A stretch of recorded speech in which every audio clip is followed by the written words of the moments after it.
Gre za monološko strukturo, ampak kljub vsemu ni to monolog, da se ne boste ustrašili, ker imam cel prvi del in potem drug, mislim, poleg sebe absolutno protagonistko in v drugem protagonistko in protagonista, brez katerih bi bilo brez veze, da jaz to govorim. Tukaj pač govorimo o liku Johane, ki je večji del molčeč lik, danes jo ni tukaj, škoda. Ampak brez katere recimo dobra ne more obstajati. In potem seveda glavni lik Borisa, naslovni lik. Zdaj,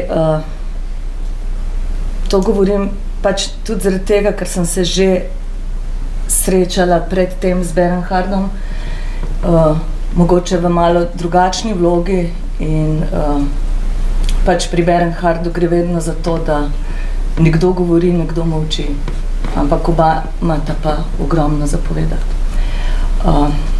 Kot drugo bi se navezala na to, kar je Peter, dajte malo, rekel, pač spet bomo te provincije, govorila.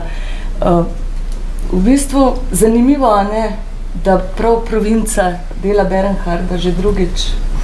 Zelo redko se dela Bernharda v Sloveniji, se mi zdi, v zadnjih letih in sem zelo vesela, da sta naša dva teatra znala prisluhniti temu, ker jaz se tudi strinjam s tem, da ima Bernhard ogromno za povedati. In še ta izrabljeni stavek bom rekla, ker sem ga že ne vem kolikrat, provinca je v glavi. Tako da mislim, da je tudi zato zelo dobro, da dela Kranj in Ptuj Bernharda. Ker mislim, da je on tudi o tem zelo veliko pisal v svojih tako proznih kot gledaliških delih. Zdaj pa na kratko, pač, da ne bom predolga, sam lik Dobre, zelo težek izziv.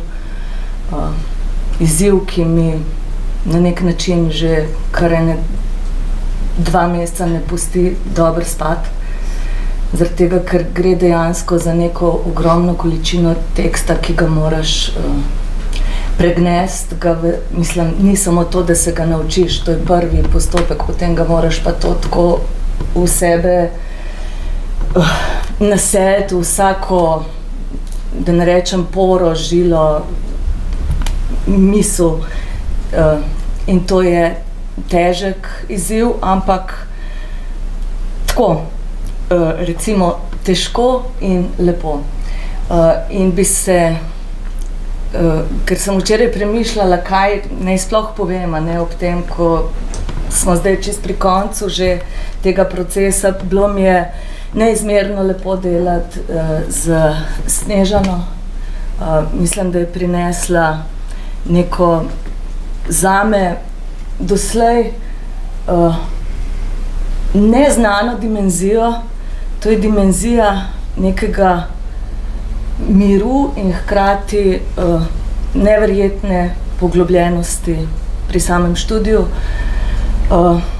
kar mislim, da mi je zelo olajšalo celo zadevo.